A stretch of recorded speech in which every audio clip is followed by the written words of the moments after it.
Welcome back, everybody, to the Fantasy Golf Bag podcast. I'm your host, Redkacheek, and joined today talking some British Open and Royal Portrush. We have Mr. Axis, aka Fantasy Jesus, and we'll be going through the course a little bit, talking through some specifics on guys that we're trying to target regarding the golf course. We'll touch on some weather. We're recording so far out. We'll probably leave most of the weather up, till Tuesday and Wednesday night when we do the live stream on Twitch. That'll probably give us the most accurate data for Thursday and Friday, obviously.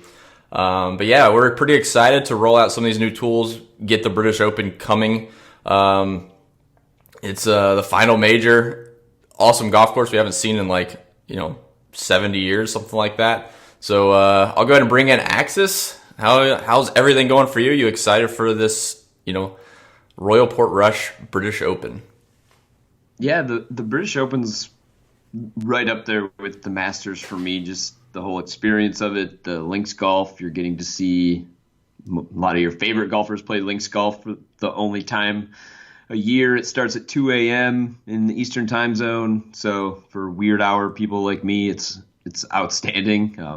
One of the draws of the European Tour in general for me. So yeah, I'm pretty excited. Last major, huge deep field, and then I'm sure some of these guys will go over to the WGC, and then we kick off all the FedEx. So it's a pretty great time for golf here in this next month and a half.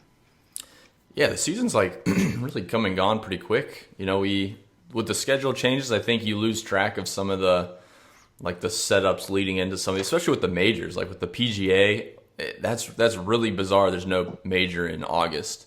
And right after this event, in a couple weeks we start the FedEx Cup playoffs. It's come quick. So kind of excited for this one. It's interesting for a golf course we haven't seen in so long, because most of these open courses are on a rotation. Like you see a lot of St. Andrews, Carnoustie, Royal Troon, Birkdale. It's really odd to me to have a course that's been passed over for so long now come back to. So unfortunately, we don't have a ton of course history. I mean, the last time we saw this event, there was Max Faulkner won it. We probably can't really profile him back in 1951. Got to get your persimmons back in the bag. Yeah, so I mean, and you're obviously Axis and Skylar both are very into the European Tour, and we saw this course played at the 2012 Irish Open. So a little bit to glean from that. But overall, I think, we're going to try to map out the golf course, and it's going to be very comparable to most open venues. It's not going to be quite as harsh as a Carnoustie, not as, kind of opportunistic as a St. Andrews. We've seen guys go, shoot some really good scores there. So depending on the weather too, I think that's really the biggest question mark. I don't think it affects my player pool, besides maybe stacking a wave potentially on Thursday, Friday, if it's really all over the place. But that's the only defense for this type of golf course, I think, is the wind. I mean, these courses are laid out to be forgiving if the wind blows. So you can imagine when the wind isn't there, this course is there for the taking. So I think that's probably my biggest takeaway going into this week. Yeah, it's like pretty much every other links course as far as you see what happens when weather doesn't show up. I mean, you're seeing it over at the Scottish Open too. Like they've had pretty docile conditions. I think the weather kicked up a little bit, or maybe it was Thursday afternoon or Friday, one of the after. Excuse me, but it still wasn't ridiculous. And Bernd is sitting at 20 under after 3 rounds. So I think, what did Stenson win his Open at? It was around 20, 22, somewhere in there. Him and Phil's battle a couple of years ago. So yeah, Stenson won it at 20 under. Phil won his at 3 under at Murfield. So it's really weather dependent. Like you can tear these up. The R&A does not care. They don't set it up like the USGA to be difficult. It's set up in case wind shows. So they were saying on the video I watched on YouTube that they're going to have the greens rolling, but what that guy said to them, rolling was 10.5 on the stimp. Yeah, so they're so slow over there. You have to though, because as soon as you get 35 mile an hour gusts, your ball won't stay. So yeah, you don't see that much in the States too. Like, there's not many coastal courses. Like, I guess maybe over in Pebble, not at the U.S. Open, but like at the AT&T there would be times you get those winter gusts, but I think like this last year, it was accompanied by hail, so guys don't play in that. And the greens are so fast, you couldn't keep a green on the golf course, so you couldn't keep a ball on the green. So yeah, I think coming into this course, like one of my favorite things about the R&A, when they set up a British Open venue, they don't really manipulate it too much. I think they kind of just host it. They just host it, yeah. Like I think they prepare the golf course so it's a good shape up for that tournament, but they're not like purposely growing the rough out to 8 inches, back in January for this week, and they're not trying to trick up some green or start getting them firm all of a sudden. Like they're playing it like it's a golf course. The green complexes can be tough. They're going to be a little bit smaller. It's a tough test, and then if the wind blows, it becomes even more tough. Why try to manipulate and make it a terrible golf tournament? Yeah, it should be in great condition. I believe it was Faraday. He was on Foreplay Pod maybe. But he was talking about that for like the last year or 6 months or whatever it was. They were having everybody who played this course hit off mats in the fairway, so there are no divots. And so that's interesting. Yeah. How'd you like to go over there and spend $300 or whatever it is to play? 220 pounds. And then, by the way, when you land on the fairway, you got to pick your ball up and put it on a mat. God. I mean, that's what he said. I don't have any other, but I don't know why you make that shit up. But on the video I watched that was made 2 weeks ago, you really didn't see a divot on those fairways that they were walking on. Like it was, and they have certain parts X'd off even for the practice rounds where they're kind of popular collection areas that they don't want guys hitting from because it's too much divots. That won't be the excuse this week. They also said the rough should be thicker than Carnoustie was. I know on Scotland they've had a shitload of rain this year compared to the average. I don't know about Ireland, but I'm just been pooling all this info I've been taking in over the last week. So it should be awesome. We briefly talked about the weather. Right now, Sunday looks amazing. It looks like the winners would be, if this stayed true, they'd be teeing off in 20-mile-an-hour winds. Yes, that's what I want. If it's 20 under, it's 20 under, but I want an Open where it's like 6 under because of gale force winds. Yeah, I agree. But that's just the fanboy in me of wanting to see difficult. The Irish Open didn't really get the weather. The Scottish Open didn't get the weather. One of these tournaments needs to get some weather. This would be the best chance for one. Yeah. And we've seen this stuff come and go. I think, was it 2002 or something like that when Tiger won the British Open? Like literally as soon as the guys finished the morning wave in perfect conditions, all of a sudden it was blowing like 25, 35 miles an hour, rainy, and they had to keep playing. And guys were hunkering down behind signs because it's freezing. The one Stenson won, I think that year, literally an entire wave was just toast. If you were not in whatever wave Stenson was in and Phil, you were done. There was no chance you were even making the cut. I just remember, most of my lineups that year were just dead. Yeah. And it'll come out of nowhere. That's one of the things I'll caution Wednesday night on the stream too is, we'll look at the weather forecast for Thursday, Friday, but the reason why this would be a perfect example for, kind of stacking the flip waves. If you see an obvious AM PM advantage, that's fine, play that, but then take the PM AM, flip it, because the weather in Ireland is so unexpected.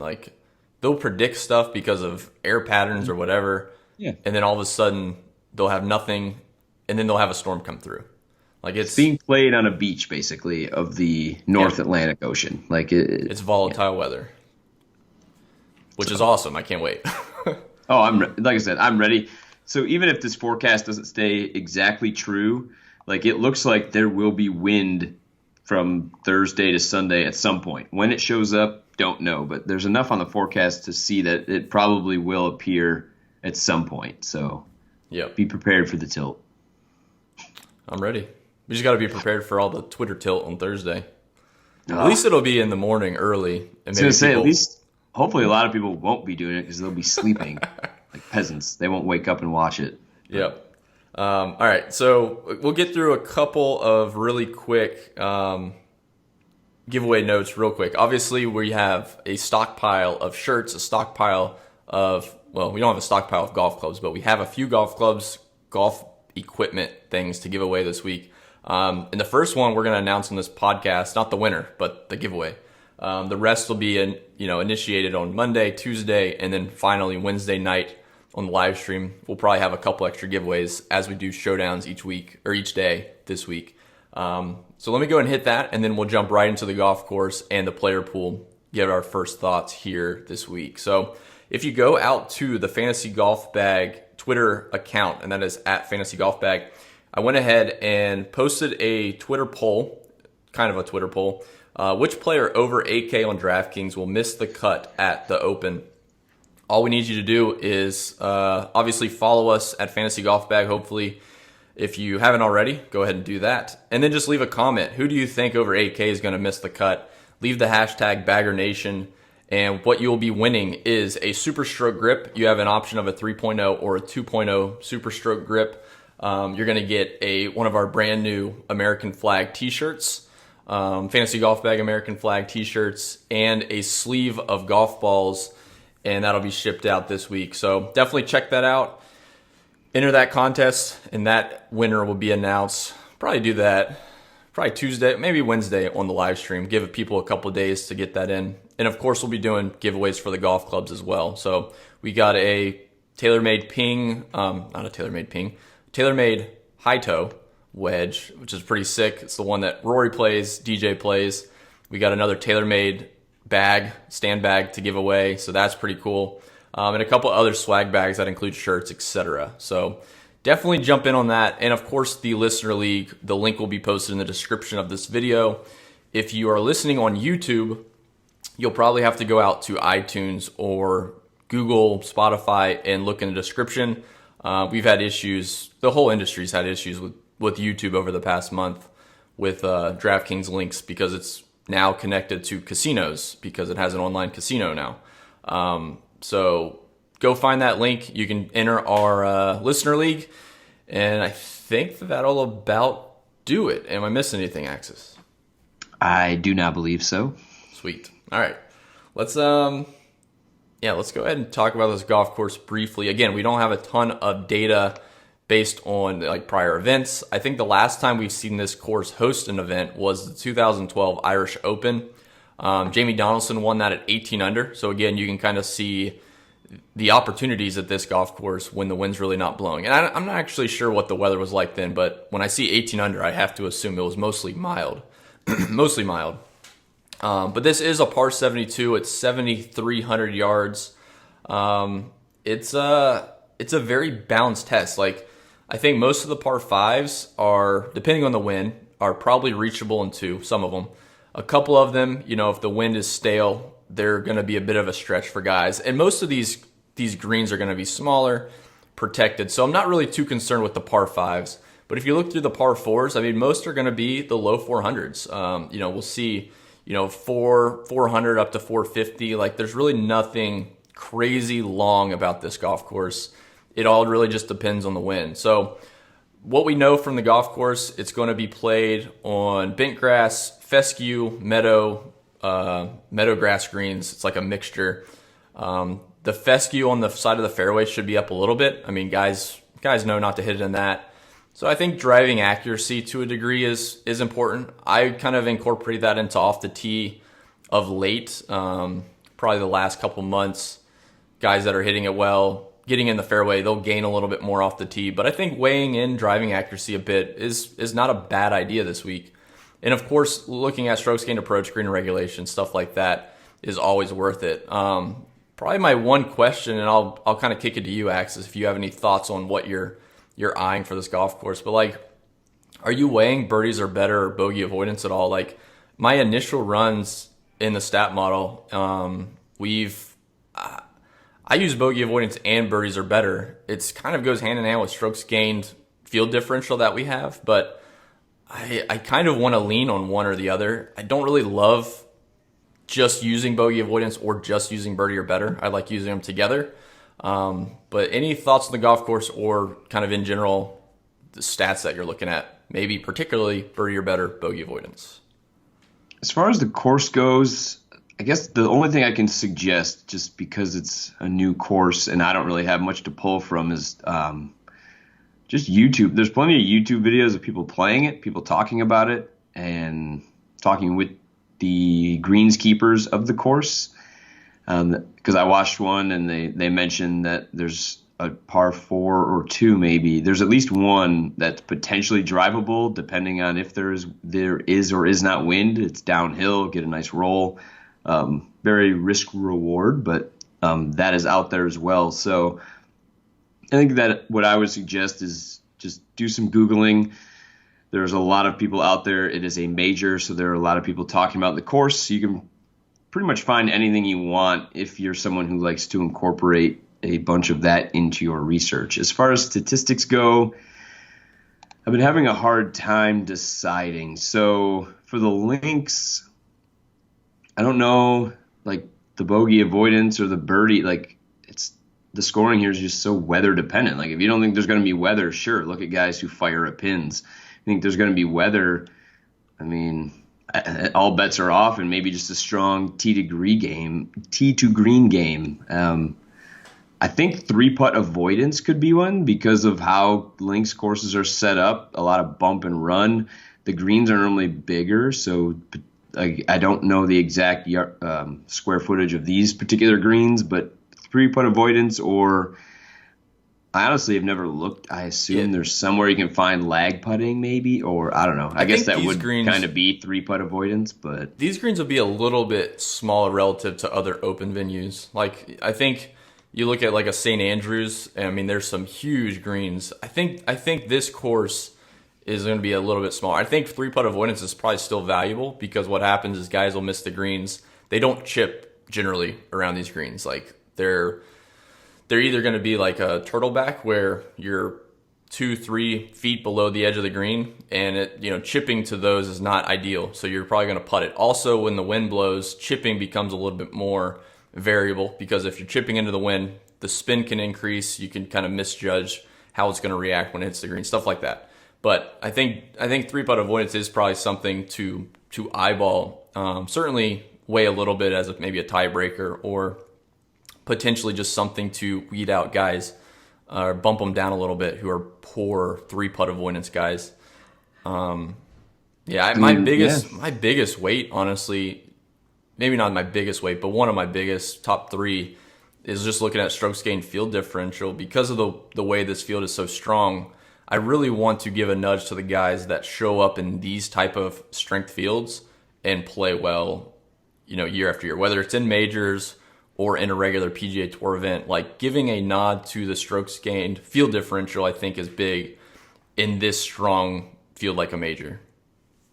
Yeah, I honestly think this will probably be the more. I always have an overall model, and I probably will lean most heavily on that this week more than anything. Just trying to find pricing inefficiencies in the DraftKings pricing, and just trying to get as much of talent that I can cram into a lineup, and then make sure that I don't necessarily need to stack a specific wave, but there's not going to be as much weighting of individual statistics for me. Again, I mean, I think I'm going to build a lot on Wednesday. Like I just really want to see what the players are saying about the course and what we're going to get weather-wise, to be honest. Like this is links golf is you have to wait to build to see the weather. So if you're only going to be building on Monday, Tuesday, it's a risky run, but like I don't think I'm going to be like heaviest on off the tee. Like if we're making a basic one though, I think approach is probably key as always, and approach off the tee, and probably more so this week than others. You can get some around the green game going, but yeah, I'm really going to be looking at pretty basic model of, in this deep field, I'll probably have more balance than usual this week. Yeah. And then, in some GPPs, taking some shots on, potentially some of these guys who other people may not be as familiar with. But again, you have to be careful. Just these Euro guys don't play in strong fields very often. So obviously some of them will pop, some of them will play well, some of it won't matter. But like even these average PGA Tour guys could come over and be successful on the Euro side from a week-to-week standpoint. So I do have a links database. I know Sky will have that up on the Fantasy Jesus rolling stats as well at some point, but I definitely will take in some links experience as well, though. Yeah, one of the cool things in the rolling stats that I was taking a peek at is the slow bent grass. I do think that the greens being slower for Americans generally is a big disadvantage to the Europeans. I mean, most people in America have probably played different golf courses in, one weekend or 1 week where you've gone from, really slow, terrible greens to really fast greens, or maybe vice versa. And like how tough it is to all of a sudden switch your mindset from picturing a ball rolling at a certain speed for X amount of feet versus having to hammer it and only going, a few feet. So I do think that's why you've seen guys like Rory play really well over here in the past in these type of events. Adam Scott coming from Australia. So I do think seeing some of these, Europeans, that would be a lot of my lean. I'm not going to be stacking Europeans per se, but I do think there is something for, Americans struggling when they come to these slower greens. I think with the way travel is now, I think people have kind of figured it out where they've come over here 2 weeks ahead of time and been putting on them. But I mean, people don't realize, man, 13, I won't even use like Augusta as an example, but most PGA Tour events will be 12.5, 13 on the stimp meter, maybe 13.5 some weeks. And now you're going to be at 10, like 3 feet, 2.5, 3 feet on a stimp meter is a huge difference, So, definitely think that guys, the lower Europeans are worth a shot. Like we saw Van Rooyen do that last year, kind of pop out of nowhere. A couple of them. Was it Xander Lombard or somebody? Like there was a couple guys showing up at the Irish Open last week too. There you go. No, it's. I mean, if you go back and you look, guys who have come over to Europe have fared better in the Open than guys who stayed and played in the John Deere. And obviously Spieth had won it, but I'm talking overall, not singling out particular individuals. And I think a lot of that probably is mainly just due to you're seeing these greens for a week or week and a half, whatever it is, however early it is you get over. And yeah, like you said, you're getting acclimated to it. This is a little different than these, parkland resort courses we've been playing for half the season. So yeah. I'm sure part of it's just the acclimation to the time zone in general and whatnot, but it's known that coming over has shown to be the guys who have played in the Scottish Open have fared better, and part of that's probably because they're better golfers in general, but have fared better than guys who've stayed over in the States. So I would definitely look at that, and I'm not saying that you should just use that blindly, but it's definitely. I think it's more beneficial that Justin Thomas and Ricky Fowler are over here playing right now, and Dustin Johnson and Brooks Koepka have not. So if you're looking to if you really need a tiebreaker, and that's maybe a bad example because Dustin Johnson's better, but yeah. Well, okay, so playing Rory or Brooks, I know Rory has a links narrative going, but he's over here, he's working on it. I don't know if you want to use that as a tiebreaker, I could see it.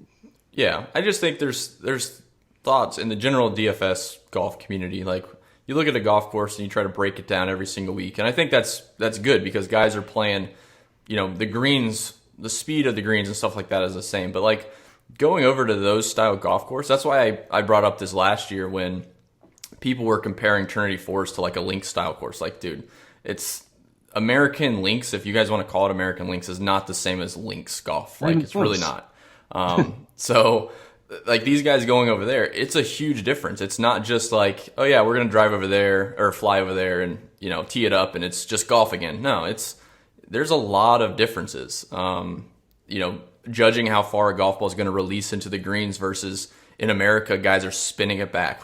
There's just so much that goes into it that people that don't play golf, people that just casually watch or play probably don't realize. And it's hard to quantify, so I don't want to make it seem like, oh yeah, it's so easy to quantify that. But it is something to consider. I'm going to be going down my list and looking at guys that did play the last couple weeks over in Europe. Looking at guys who have historically played well at British Open venues, because I think they are set up similar. But I think overall, I mean, it's a strong field. It's going to be tough to cut guys, and you got to have those strong leans somewhere. Yeah, for sure. I agree. Same page. Alrighty. I guess let's transition into the top of the board. From Rory McIlroy at 11.6. So again, we'll be using DraftKings pricing. We can probably reference some FanDuel pricing as the week progresses, but for the sake of the podcast, most people, it's very easy to relate to DK pricing. So Rory McIlroy, 11.6. Brooks Koepka at 11.4. Dustin Johnson, 10.9. Jon Rahm, 10.6. Tiger Woods, 10.2. I know out of this range, most people, I guess, would just see Rory as an obvious play. I think, like you kind of maybe already mentioned it a little bit, like going balanced this week is a pretty strong stand. Avoiding a lot of these top guys here, you're not giving up so much win equity by going balanced, and you have really good lineups. So, I mean, to me, the biggest ones that stand out is going to be Rory, DJ, but it's going to be kind of dependent on the contest you're playing, stuff like that. Rory's history here: won at British Open 2014, his last 3 years, 5th, 4th, 2nd. I mean, it's going to be hard for me not to want to play any Rory at all. So he'll probably be in the player pool. I think what you're going to have to weigh is how is he going to handle the pressure of this Open being in Northern Ireland. And I'm sure it's already been talked about for ad nauseum, but leading up to it, it'll only be brought more. He does own the course record here of a 61 when he was 16. I'm sure everybody knows that by now. If you don't watch the Golf Channel, I guess. But he'll deal it. And again, I don't know what the casual fan is aware of. Maybe it's just the stat nerds and everybody of the narrative of Rory and wind, not great, or Rory and links, not great, which is normally due to the wind. But are people going to be drawn to the magnetism of Brooks Koepka in a major at $200 cheaper? It's hard for me to say right now. Hot take: he's going to be 10% or under again. Then I'll play him because he is very familiar with these courses. I mean, he took the Euro route coming through, and we've seen what he's done. So yeah, okay. The reason why I say that is, one, because of his schedule, his scheduling this week and his last couple, not this week, his scheduling this year in his last couple events where, he hasn't really played well in those average tour events, we'll say. People will couple that with his history at the British Open. I mean, he doesn't have any great finishes, and people will quickly forget he's dominating in majors over the last 2 years. So yeah, I honestly, man, Brooks is going to get very little ownership out of this group again. I mean, I am one of those people who think at some point what he's doing in majors is going to regress. It's asinine, in my opinion, that to think that his play is somehow completely elevated to a new level in these majors. It's hard to argue right now. Everybody probably thinks I'm an idiot now for saying that. However, like you said, this is the one where he hasn't had as much success, but he still has 2 T10s at Opens. So if you're going to tell me he's only going to be 10%, though, that makes the decision appear real easy. Well, I mean, most people, let's just say Rory and Brooks is just head-to-head right now. Rory's an obvious choice, I think. But if you're just making me pick one, no owner, that's what I'm saying. But most people aren't going to be diving into thinking about his European tour history, his last 2 years in majors, comparing that. They'll just see Rory, they'll see DJ, they'll see stats, and run that way. So I mean, honestly, every single week the 10K is hard to really talk bad about anybody, but I do think Rory definitely stands out. I think DJ stands out as a good play there too. We saw Rahm come back. He just won the Irish Open. Was that what it was 2 weeks ago? Yep. So obviously in good form. I mean, there's really no one here that I feel strongly about taking a stand against. I have no interest really in Tiger. Like, if he comes out and plays well, cool, good for him. As a fan, I'll enjoy it, but we saw what happened last time. He took a bunch of time off between a major, and he's doing it again. And that just Yeah. typically in the past hasn't For the price too, hasn't you're bowed eating well. quite a Like, bit. yeah, I'll play Rom at $400 more. He just won. He's played well on links, and he's got 2 Irish Open victories under his belt now. Um, yeah, Rom at 10-6, and then I mean, you're going to tell me, like I said, if Brooks is going to be 10%, he'll be the other guy up here. I'll try to fit into lineups, or I'll ignore the narrative. I'll play Rory. That doesn't really bother me. Yeah. Yeah, when it comes down to it, honestly, I think I'll have all these guys in my pool come Wednesday night when I start to build, and then some of it will be dependent on waves. Seeing if any weather stands out, because I do actually have interest in Tiger. I think this golf course, the link style, can be forgiving for a guy that has, it's been talked about. His driving's been poor. His precision with his irons still has been good. I mean, even at the U.S. Open, he gained almost 5 strokes on approach. So I don't hate it. It is the old man major. It is. I mean, I you don't see too many super young guys winning this. I think Spieth's probably the youngest in recent memory. I mean, Molinari's mid-30s. Henrik Stenson, Zach Johnson. When Rory won it, he was younger, but before him it was Phil, Ernie, Darren Clark. Like, yeah, yeah. It's knowledge. It's knowledge of playing links. I think that's what goes into it. It's not even necessarily being the best links player, but having seen it a lot, you're at least familiar with it. Like, a lot of these young PGA guys don't play these types of courses much at all. Yep. Let me, real quick, because I was pulling up something. First off, I don't know if you've seen 17 at this golf course. I think it's called Purgatory. Dude, this bunker is like probably 20 feet tall in the fairway. Oh, yeah. That hole's going to be glorious coming in on Sunday. Yes. If it's tight. It's a par 3, correct? No. It's 16 is a par 3. Unless I'm reading the scorecard wrong. It says 17. Oh, it is. 16 is the par 3 I was referencing. Sorry. Yep. But I do have conflicting information. It says par 71 per the Golf Channel, but then this other site for Royal Portrush says par 72. So it doesn't really change anything. They changed some holes around. Yeah.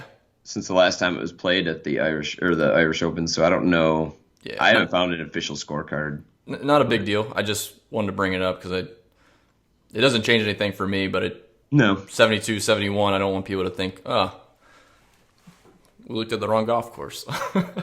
So let's go ahead and hop down into the 9K range. Again, we're going to try to get through this 8 and 9K range. Try to do it a little quicker than 10K. I mean, these guys it's going to be splitting hairs to a degree on some of these people. So kind of 9K and up. I know JT's been getting a lot of hype the last, so I'll maybe you can speak to him a bit. I love getting, Rose. He's always at that high 9K range. I do like going back to that. He has a good history here for the most part. I mean, doesn't have a ton of miscuts. Recent form coming in is pretty solid. Stats line up really well. Molinari probably going to be a pass for me. Kind of like his game here, but not really going to do it for me. Not really in love with a ton of other people. I don't think this is the best kind of course for Bryson, in my opinion. Ricky, I'm okay going back to. He's had a pretty good run in the British Open. Nothing really high. I think he had a second place like 5 years ago. But Ricky has really had a pretty good year this year. His stats don't grade out well for me here. But when I kind of look through bigger picture for him in this field, I do like a Ricky Fowler. I think he stands out at 9,300. And then Cantley at 9K is probably going to get some hype. So anyone there that really stands out. I guess the one that's probably going to be potentially lower owned, I guess would be Xander, who is probably really interesting. But any thoughts in the 9K range? This range could be the one that kind of makes or breaks you, depending on what kind of stands you want to take. Because Cantlay, I think, is severely underpriced for his talent, but I don't know. Like, in the last 2 years, I only have 4 rounds for him on links courses, but he's supremely talented for 9K. If that leads to a ton of ownership, I personally will pivot just because that's the Yeah. contrarian mindset I try to take with these larger GPPs trying to win them. I'd rather have the leverage. I don't think Patrick Cantlay is a ton better than a Justin Thomas. So if no one's going to play, he could be popular too at 9,100. He has a narrative also that not good in wind, links, yada, yada. It's based on one tournament a year pretty much. So I don't really have a problem playing who I deem to be a top 10 golfer in the world at 9,100. Bryson's form has been solid.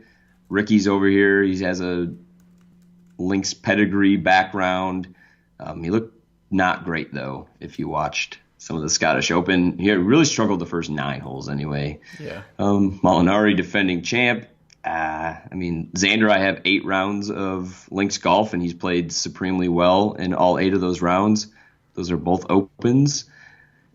Fleetwood won't have the pressure of Carnoustie this year. Also a pretty solid track record. And Justin Rose the same. So I know I literally just went through everybody in the 9K range, but I'm basically just pointing out that I have no idea what I'm doing here yet. This range is really tough for me, and I have not decided to take a stand on anybody yet in this range. Yeah, I'm kind of on the same page. It's not very helpful for the listeners, but just being honest, I'm not going to tell you to play X and then you oh, look at this guy's 100 lineups. Doesn't have a single ownership of this guy. I'll probably play X. Yeah, that was a good player pun. No, Xander actually rates out very well in the 8 rounds I have for him on Links Golf. Yeah, I think Xander's a pretty sneaky play. We look through the fields he's done really well in. They've been really strong. He's not really on the level of Brooks in majors, but when you talk about strong fields, man, he shows up. I do have a bet on Xander. I have a bet on JT at 45-1, and I do have a bet on Bryson at 45-1 too. So I don't know if any of that will play into what I do exposure wise, but it could. Yeah. What's your initial leans here? If you because it's a mix. We'll touch on the 8K here in a second. My initial lean is to play the guys who others aren't, I guess, because I don't think there's a ton that separates these guys in this 9K range. It's not like X is so much better than Y and Z. Cantlay's my top rated golfer of this bunch, talent wise, but if a ton of people are going to play him, like I said, I'll play. I guess Bryson would be my least favorite just because he's so scientific in his head that I don't know if that could be good or bad for the wind. If it throws off his calculations, or if he's ready for it, I don't know. But I'd lean he'd probably be the most volatile to me in this range. Yeah. He'd probably be my least favorite. I made that bet when he was hot fire in the desert last fall, and looks like he's finding it again at least. So that's not completely dead money like I thought it was for the last 2 months. And real quick, JT's playing this week, right? The Scottish Open? Correct. How did he look? They haven't had weather show up, so it's hard to say if that narrative has shaken. He, from what I've been watching, he still has some putter problems. I don't want to say he's missed completely easy ones. The greens are a little different, but the putting is still killing him. It is right. You can talk about the wrist injury all you want. I think it's been long enough now where he's just in a one of those down spells of putting. Everything else is there. The irons have looked fine. The driving looked fine. The statistics back that up. See, so my in general, my thesis behind kind of open championship golf, strictly British Open, guys that are very methodical may be the right word, but if you look through the list of guys that kind of just rip at it, we'll use JT as an example. John Rahm's a pretty decent example. They don't really fare that well here. You look at, even with Spieth playing pretty terribly the last couple of years, he's had a decent run. Part of that was while he was playing well. But you look at a Justin Rose over the years, Rory pounds it, but he doesn't look like he really goes out of his shoes like a JT. Adam Scott is kind of in that boat. Jason Day a little bit. There's no weather. I think it just instantly bumps up all those guys you just list. I think the weather is what affects those types of drivers the most. It could. There's no win. They're going to have so much closer wedges in than everybody else. Like it's going to be a pitch and putt like it is this week in the Scottish Open.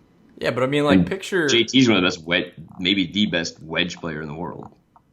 Just picture like an Adam Scott or a Henrik Stenson teeing off on a hole, with an iron versus a JT or a Rahm, hitting an iron or maybe even a 3-wood. Like, I just feel like those guys, maybe it's an age thing, I don't know, but it just seems like they understand what they're trying to do. Look, I mean, Rahm has won 2 Irish Opens now. I don't know. Yeah, I know the Irish Open isn't the Open, but he's had a pretty terrible run in the British Open. So I'm just trying to, make sense a little bit of like when you try to profile an entire golfer, at least in my mind. Oh yeah, for sure. And JT's only played the Open 3 times, so I know he's missed the cut 2 out of those 3. But again, I don't know. Maybe I'm wrong. Maybe he misses another cut. That's fine. I can be wrong, but I just think the style they play is different when they come to the Open. I think that's why he's struggled. Now, if he figures it out, this is the first time he's come and played the week before, too. So maybe he's learning, like, oh, I'm not preparing for this correctly. There you go. That could be it. Oh, yeah. So he did mention that he wanted to. They interviewed him, and he'd mentioned something similar about better effort, if you will, in links. So yeah. I don't know. Will be interesting. This range, I don't know. Follow the Twitter account or the Slack because I will be narrowing it down at some point. But right now, it's a hot mess, even in my own mind. Yeah, I'm trying to even think about how I would want to. Like, I have initial leans, but it's not cut and dry. You could literally talk me into. You could probably talk me into everybody except for maybe Molinari. Molinari's probably the one guy. Honestly, this will probably be the range where I just let the projected ownerships decide kind of who I play as far as mass entry would go. Like single entry, that's going to be tough. But GPP wise, if you're going to just give me the guys who no one's else is going to play from this range, and I'll be happy. Yep. Yeah, you'll see two get 20%-ish ownership. Can't own everybody from 9K and up. So there's going to be a couple of guys in this range who dip. Maybe we'll use the Twitter poll. Yeah. Anyone over 8K that's going to miss the cut. Maybe one of these really stands out. Just play that guy. Yeah, the 8,900 guy we're about to talk about. Yeah. So let's transition to the 8K range. Though I will say one of the nice things really about the 8K and up range, there's not a ton of European Tour regulars where we have a good amount of data. I think one of the nice things that Skylar and Axis have helped with is getting the European data into our sheets. So like when we get down into this low 8s and 7K range, we'll start to have some of that data compiled that we'll have all the data compiled, but it'll help you kind of make your decisions on these guys, not just going in blind, looking at recent form. You can actually narrow it down to, all their strokes gain stats, green regulation, birdie or better, etc. But it is a little bit of a luxury for the general people playing DFS. The 8K and up range, really, you're going to be able to use all the PGA Tour stats. But it's going to get a little bit, rough once we get past this. So I'll let you lead off here in the 8K range. Yeah, what do you got? I was just going to give I'm going to do this for the next few pods until it gets ingrained in people's heads. But my quick little PSA on that is just remember the European strokes gain stats are from European fields. So just remember that, the European Tour got a lot of heat this year when they tweeted out Alexander Bjork was the best iron player in the world. Well, his strokes gained approach stats are coming against the fields of, like the Kenya Open and the Trophy Hassan and stuff like that. So just keep that in mind when you see these guys like, oh, wow, this guy averages more strokes gained approach than DJ or whoever it is, for a shitty example. Like, just know that that's not true. Like, in the purest form, yes, that guy is playing very well with his irons. Just grain of salt. Just so there's the PSA for that. So to get back to the 8K range, the intriguing two are Adam Scott and Matt Kuchar for me. Especially Kuchar, great links history, playing well in the Scottish Open. Was able to hop on him at 50-1. I don't know if that's even around anymore. It might be, depending on where he shopped. But I think Kuchar might be my favorite here, and he will be a lot of people's favorite. And then Adam Scott's the question mark because his form is hot fire, but he has not played golf. So how much is he? I'm assuming he's been over here though. So Dude, this guy, he'll be fine. yeah, I mean, he just didn't been play hot any fire, golf like- before the U or the. What yeah, was he that? plays a very Tiger Woods schedule also, and he's just fine with it. So I think it's helping him, to be honest. I think this is one of the better years he's had in a while yeah, from that. But at 8,800, those two really caught my eye. I skipped over Spieth. His price is finally coming down. It's not a risk for me. Again, I know he's got some links pedigree, the bump and run type game could help him out, but his driver's just been so bad. I don't know. Like, if this fescue is as thick as some of the people have said in the preview videos, then I don't know. It won't be for me. That's a guy where if I miss out on Spieth playing well, so be it. Yeah, I don't know get if with you that. stand on up eights, but It's kind of the same page, to be honest. I think Adam Scott's probably my favorite in there. Again, there is a question mark because he hasn't played, but these guys don't just all of a sudden lose it. I mean, literally, I don't think he'll lose it. It's just you feel better about seeing a guy last week play, is basically what you're saying. yeah, I would. I'd be more comfortable with it. Yeah, for sure. So I'm with you. Yeah. I think I'd rate Kuchar 1A, Scott 1B. Okay. Yeah, I think Kuchar's the safer play for sure. I like Kuchar quite a bit. 8,700. He's got. This is his best season ever. I have to imagine. He's won twice already. Come close for a third time. Yeah, Multiple occasions actually. he's back to top 10 Kuchar, cashing those checks. Dude, he's been on a roll. But he's got some wins now. Yeah. So yeah, I do like Kuchar there. Adam Scott for sure. The other ones I'm interested in this range. So it'll be a little bit easier for me to cut some people out down here. I think Stinson's irons have looked good, so I'm totally fine with that. But I think Hideki is going to be a little bit sneakier. Like his history at the British Open have been really hit or miss. I think in regular PGA Tour events, he's been, and I shouldn't say really hit or miss, like it's been mostly positive, a couple miscuts mixed in, which is explainable with weather, etc. But if we look through his year, he's gaining in almost every single category, and looks awesome. Like even putting has kind of come around. He did not travel over there, I don't think. No, he played the 3M, I think. He played Detroit and the 3M. So a little bit of a question mark there. I would have assumed he would have ventured over there. I'm not sure why he picked those two events to play. I don't know if he's ever played the week before. Well, not even playing the week before. Oh, just talking getting about, over there? Yeah, just getting over there. He might be over there now. I don't know. Yeah. So yeah, Hideki I do like. U.S. Open gained 6 strokes on approach. 3M gained 7 strokes on approach. His worst finish in the past 2 months is a 23rd at the Byron Nelson. 31st at the Wells Fargo, which is way back, May 5th. So I think Hideki's a really strong option there. I like the price on him too, and the upside to win. Hideki's probably, I'm hoping he's going to be forgotten a little bit. I feel like he's been so popular when he's 10K in these regular field events. Some of these players get mixed in down in like the 8Ks, I feel like they just get overlooked. We already spent 5 minutes on the 10K range, which is somewhat of a moot point because they're all going to be great plays for the most part. But when they get priced down in this middle bunch, I do think they get overlooked a little bit. So I do like Hideki right there, 85.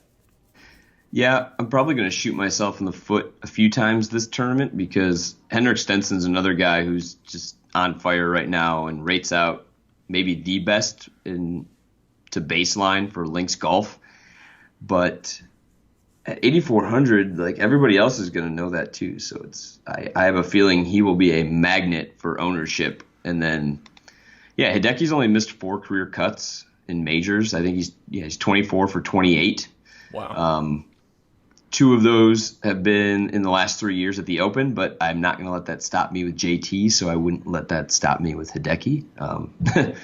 And I think, Hideki's game outside of the putting he's very good off the tee approach and around the green. So I've never been a great golfer, but if bad putting, I mean, does slower greens help that, or does it not matter because these greens are so undulating? It really doesn't help a bad putter that they're slower.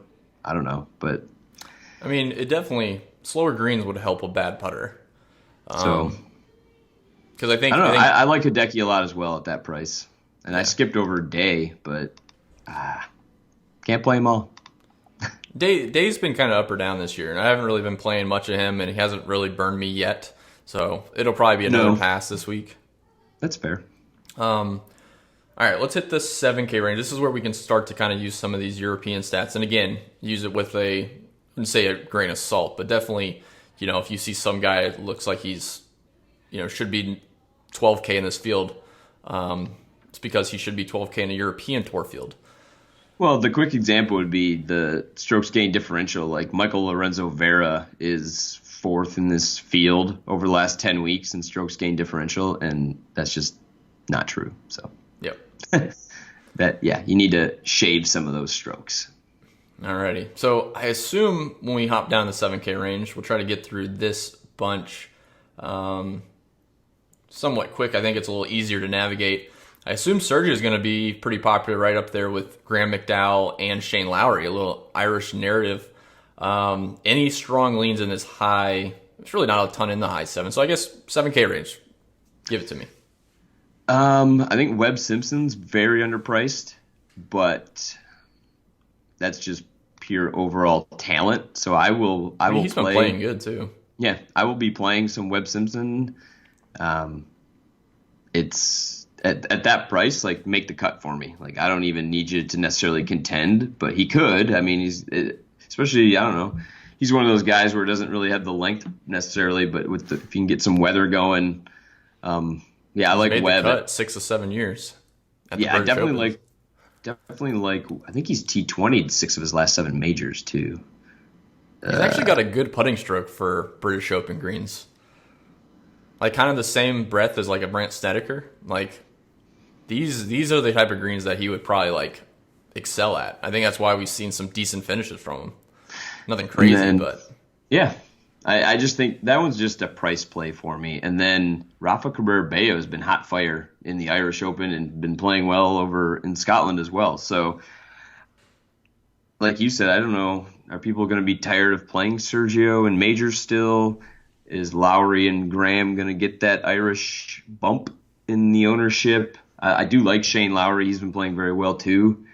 Tony Finau ranks surprisingly well in some links rounds that we have him in. So there's a lot of this might be, like, just thinking out time ahead, the hardest player pool I've had to decide from in a long time. Yeah, they did a pretty good job with the pricing. It'd be hard for me to overlook Sergio. I think even with his struggles on the greens in the U.S., like, we saw him pop back over to the European Tour. Was it like the week after the? Yeah, he played the Andalusia Masters. Yeah, and like all of a sudden he kind of looked like he was back. His ball striking never left, but it was. Yeah, he won that tournament 3 straight times. Back in Spain. I mean, good vibes coming off of it. Oh yeah, I mean, Sergio tears it up in Europe. So does Rahm. Rahm's another one of those guys where when they come play European, they destroy it. So I don't know. Maybe it's just the vibes of being home. I don't know. I mean, they're better than those fields too. Those aren't open fields, of course, but something to consider. Yeah, I like it. I probably will go back to Shane Lowry. I'm totally fine with that. He's actually been playing well. Like, we talked about his early on the year, he was struggling a bit. Let's see. So his first event in the U.S. was the Pro-Am, the AT&T Pro-Am Pebble Beach. And all the way through the Masters, he had 1 made cut in those 5 events. He lost strokes in every single category. It was awful. And then all of a sudden he flipped it around. And then his last 4 events, he's gone 3rd, 8th, 2nd, 28th at the U.S. Open, gaining strokes in nearly every category. So I think Shane Lowry is a good one. Obviously, he's got the hometown narrative. And he won in the desert to start the year, too. Yeah. So, I mean, he's had a really good year. for the most part. I mean, that first stretch when he got back to the U.S. was rough. He does have some really poor recent results in the British Open, but I think his form kind of trumps that a little bit this week for me. Yeah. So I like Shane Lowry there. You mentioned Rafa Cabrera-Bello. Totally fine with that. A guy that's pretty steady in majors. I mean, for the most part, he's making a lot of cuts. I mean, I don't know if he'll ever win a major, but he's usually a go-to down here. No, he kind of went through a dip. I used to compare it, call him Europeans Matt Kuchar for a while. He had a little dip in his career since then. That was a couple of years ago, but it was, just consistent top 15 finish. Never really threatened for a win, but all of a sudden on Sunday, oh, there's Rafa again. Underpriced and yep. I don't know. He might be popular due to his recent form, but at 7,500, I think I'm willing to play him down here. I'm good with that. The other one there I like a good bit as a salary saver, 7,400, Lee Westwood. Good form coming in. He's another one I kind of profiled as that steady, methodical set yourself up to have a lot of opportunities, not make a lot of mistakes. His last two events on the European Tour, he's finished 10th and 23rd. He's actually 80th percentile for the European Tour. So I know he's definitely had a couple poor finishes early on in the year. Nothing spectacular, but statistically speaking, for most of these guys on the European Tour in the low sevens, I do like Lee Westwood there, and has a pedigree at the British Open. I mean, he should have won the British Open 12 years ago, and he three-putted the last hole to lose to Stuart Sink and Tom Watson, I think it was. They got in a playoff. So yeah, Sink won in a playoff. Yep. So Lee Westwood for sure. Patrick Reed, I guess, has a little bit of sneaky appeal. He's kind of turned it around the last couple weeks. 32nd, 30th, 5th, 23rd. Not the strongest of fields for most of those, but I mean, for the most part, PGA Tour caliber player in this range is going to stand out for me. And he has shown signs of life. He switched over to David Ledbetter as his instructor at the Valspar, I believe, and finally is starting to see some improvement. So I saw him, I think he's already there at Portrush. He was playing a practice round with Tiger yesterday or today. So Patrick Reed is a really interesting one for tournaments as well. Outside of that, I guess Robert McIntyre is worth a consideration. Sorry, he's in the 6K range. I was looking at FanDuel salary, 7K right there. So I'll save him. That'd probably be it. I guess Van Rooyen, maybe, because he had a good week this week, right? Yeah, he has yet to tee off. He's in second behind Burned. I didn't hop on the Reed train that everybody else seemed to hop on over the I think it was the Rocket Mortgage Classic week where everybody decided to bet him at 100-1 or whatever it was. I didn't do it, and I don't really have the want to play him this week either. I can't tell you exactly what it is, but just not really doing it for me. Down here, the interesting one is Ty Hatton. He seems to crush me every time I use him, but specifically the Irish Open of recent. He made the cut at the Scottish Open, though. He's on the course right now. Solid links, pedigree, cheap.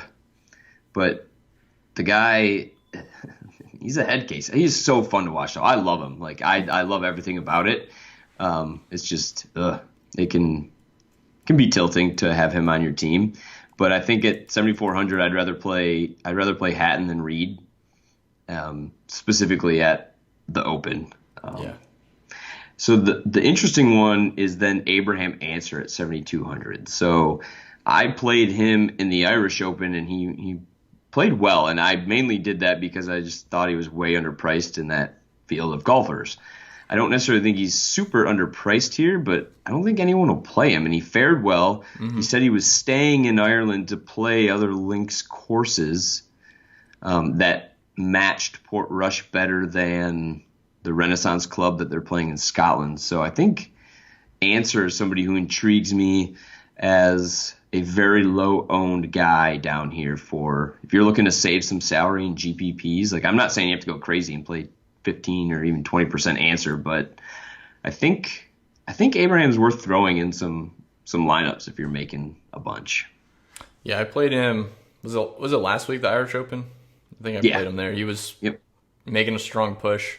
Yeah, he's certainly underpriced, I think.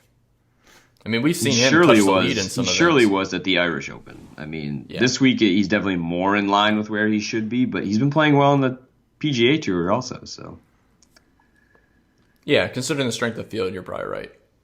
But I definitely like him. Like, I'd rather play Answer right now than, say, ZJ or Harrington or Bubba. Like, I guess Ches would be the only other guy down here who Ches rates out well for me overall. I don't know about for this course, but for his price, he rates out pretty well than these lower 7K guys. How do you feel about like a Griot? I mean, like ball striking wise, he's there, but I don't know if he has the patience or like, I'd rather play like Furyk or EVR or Burned even. Like, I don't necessarily know. Interesting. I didn't even look at Furyk. Like, I don't know if I'm going to jump on the Burned wagon. That's going to be a popular ride this week. The guy, I don't think he's never T10 to major, but that'll be at his price though. With his form, that is going to be hard for people to pass up because you don't need him to win. Like, you don't even need him to top 10 at 7,100, but he has a very good chance to win this week, and the guy below him is in second place, EVR, who you mentioned. So, and then you have Furyk, who's been playing some solid golf this year, and at 7,100, old man championship, here we go.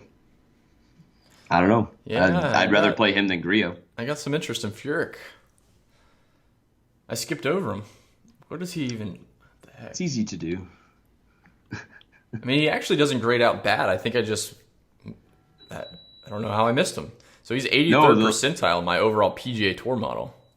Yeah, the lower 7K guys, he is rated third for me. Yeah. Okay. Add Furyk to my list. I'm sold. But yeah, once we get down this low, it's kind of just I probably lean more to my overall model of just who down here is better than all these other guys they're surrounded by. Yeah, I will say, so that was one thing I was going to bring up for this show, because I mean, since I was a kid watching the British Open, there was always going to be some random international player that probably no one's ever heard of that would be near the lead or top 10 after the first couple rounds. They more than likely will fade through the weekend, but it doesn't seem worth it to me. I mean, the guys at the top of this pricing, like top of the world rankings and stuff, they're really a step above these guys. So like, in the length of 4 days playing here, they're going to be weeded out, those lower class players. But I will say, a Shugo Imahira, like, he's coming in with good recent form, but like, he may shoot 3-4 under the first day, and you might think, wow, this guy popped up on the leaderboard. More than likely, he's going to fade. I mean, put it this way: unless it's a young guy still carving his name, these guys, for the most part, play the European Tour for a reason, and it's because they can't make it on the PGA Tour.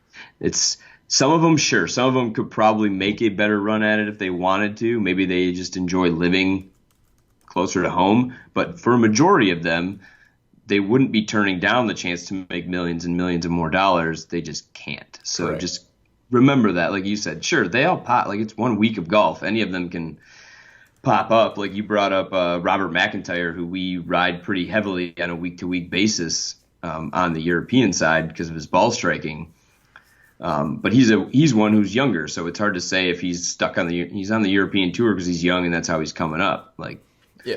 But some of these other guys, like Juiced, like, he does play some tour events from time to time, but he's on the European Tour because he doesn't consistently play well enough on the PGA Tour side of things. So just, again, like, get into these guys like Paul Waring, who's been playing well recently, or Roman Langasque, who's been playing well this week. Like, just remember, the PGA Tour guys in this area are probably slightly better. Like they have to price guys where they price them, but Yeah. like Andrew Putnam, 6,600. That's a guy who I would throw in some GPPs as well. Yeah, I was just gonna rattle off a couple guys I was most interested in because it's hard to really differentiate a guy that's playing the Asian Tour versus a PGA Tour player. Even a PGA Tour player coming in with, less than stellar form is going to be a better play than, Yeah, he's a better golfer. He's a better golfer. Yeah. So I think I'm going to be going back to Kyle Stanley, his irons we've been talking about, and he's actually playing really well this week. So I don't know how he'll end up in the John Deere Classic. So it might get a little bit of ownership, but 6,700 for him. He's a guy that's been on my radar. I think I've brought up every single week for the last month or so. He's 6,700. The Lucas Glover, I'm kind of up in the air on. I don't know if you have any takes on him, but he's a guy that's coming in with pretty good form.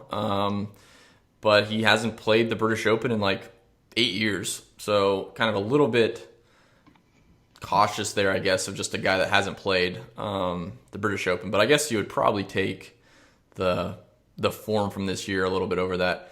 The interesting one for me, if I had to take like an international guy down here, is probably Jazz. We saw him pop a little bit at the U.S. Open. I do like his game. Like he's actually a lot longer than you would think. Like I pictured a Afa Barnrat lookalike, and Jazz is actually a bit of a different player. Guy's a twig. Yeah, he's tiny, and he kills it. He freaking mashes it. So I think Jazz is interesting there. I mean, if he plays on the Asian Tour primarily, and maybe a little bit on the, I don't think it's the Japanese Tour. I think it's just the Asian Tour. I mean, he pops his face around the European Tour. Does he? But I mean, he's Jazz made that. And he's the one who made the little run at the PGA. Sorry, I said U.S. Open. But yeah, that's probably it. I think the only other one that you mentioned was Putnam, who had a good run this week. So I played him this week a bunch. Just again, he was better. I forget where his price is. He's better than that. Like I don't know. I think they have a hard time pricing these guys because they just go off Vegas, and Vegas kind of just Vegas copies all the Eastern European books anyway. But sometimes it's hard for them to price these guys too. So yep. So that'll probably be it for me, man. I mean, I probably won't take many sprinkles in this type of event this week. It'll be more, not sure how many lineups I would build, but even if I was, just say, building 100 lineups, I would be pretty picky. I wouldn't be trying to add little sprinkles here because I don't think the win probability for these guys is really worth me adding in for 4% of my lineups or something. No, I don't. I'm sure Sky will have some thoughts on some of these European guys down here. If you really wanted to make like a studs, like if there's a wave advantage and you really just want to cram in, 2 or 3 of the studs from that wave, I guess there are guys down here. Who you could play, like if you want, like. I mean, Corey Connor, 6,300, Joel Damon, you got Nate Lashley. Like, there's American names that people will probably gravitate to. Like, I mean, you could throw in an Otagi at 6,500. He's showing well in Scotland right now. Oliver Wilson's been playing well. He's 6,400. Like, you don't have to worry about ownership on any of these guys down here. Even the American names, like, they might be the ones who people gravitate to a little more. But, I mean, when you start talking this cheap, you don't really have to worry about it. Yeah. But that's kind of where I stand. I mean, I know that didn't take a ton of stands actually. Like I think the pricing's pretty fair. So this will be a tougher week for me to build because of how deep a field it is. But I don't think there are too many glaring issues. No, I think the only one was really kind of Webb stood out, I guess. Webb and Cantlay. Cantlay at 9K is baffling to me, but you think he'd be at 10? Like where Tiger's at? I think he should be up there. Okay. But it depends on how you rate golfers, I guess. But yeah, I would have him up that high. I rate them by height. Yeah, there you go. That's why DJ is number 3. I have DJ number 2. But he's definitely taller than Rory. So Yeah, there's not anyone taller than him in this field. Oh, he actually did filter them by height. You could probably correlate a lineup by height, depending on if the wind blows. The wind blows, pick the shorter guys. Well, yeah, if you're taller, you have longer. You can make a longer lever with your driver, and therefore that used to be like back in the day before we really had statistics. That used to be the thing with golf. Was like, you know, a Kuchar would struggle in the British Open because he was so tall. Like the wind would blow him over.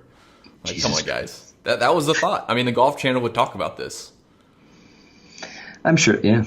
That's the stats they would use. So. Yeah, I think that'll about do it, man. I know this was a show, ran a little bit long, not too bad, but really covered all the players. Like you said, not a ton of stands. I think it's a little bit tough outside of like, you know, maybe the 7 and 8K range, but you know, still final major of the year. It looks like they got pricing pretty good. It's just going to be a matter of lineup construction after that. Maybe using ownership a bit in your tournaments. I mean, not a bit, probably majority of your tournament lineup should be considering projected ownership. And I will say, like we tweeted out at the Masters talking about like Millie Maker winning lineups. Using your full salary is you know, frowned upon, I guess, in the DFS industry. But like we've seen in the Millie Maker, it's been like 49.7 up to 50K each of the past like 3 years in all these Millie Makers. Your projected ownership, however, is always going to be around 90% or down. So like if you are using an optimizer, if you have access to ownership projections, that would be my one tip when building your lineups is try to use a maximum exposure of your lineups to 80% or less. It'll probably be a little bit easier this week because I assume at a certain point the projection models will spread a lot of guys out. It won't be like one guy that's 30% owned or something like that. But that would be my one tip. Like, don't get carried away trying to save salary to differentiate in the Millie Maker. But certainly use ownership projections to your advantage. Try to get, you know, your lineup as a whole at 90% max and down. Most of them fall in that 80 to 90, but certainly 60%, 70% is going to be even more of a leverage play if your player pool is still pretty good. Yeah, I agree. Like if you're doing that, I think ownership is really key. Just not everybody has to be below 10% owned, but you know, just focus on the aggregate ownership, I guess. If that's easier for you. Just try to keep that down below 15% average. Yep. That's really all I have on the giant GPP type strategy is you need the leverage. I mean, you're trying to beat all those people, you might have to play some guys who you normally wouldn't, but yeah, 15% average, 90% total, same thing. There you go. I got you. You got it? Got it. All right. So definitely check out the tweet for the first giveaway of the week. Enter the Listener League. You can find the link in the description. As always, we appreciate you guys tuning in to the Fantasy Golf Bag podcast. If you could take a minute to, not even a minute, take a second to hit the thumbs up on YouTube. You can leave us a rating and a review on iTunes, Spotify, Google, wherever you're listening. And then you can always find us at fantasygolfbag.com. You can sign up for a free account or one of our new premium subscriptions that include both the European Tour Stats and PGA Tour Stats, as well as the new custom stat model for full week slates and the showdown model, which you can use for daily showdowns. For Axis, I am Drew. We'll see you later this week, and hopefully you have a great week getting ready for the final major of the year, the British Open. See ya.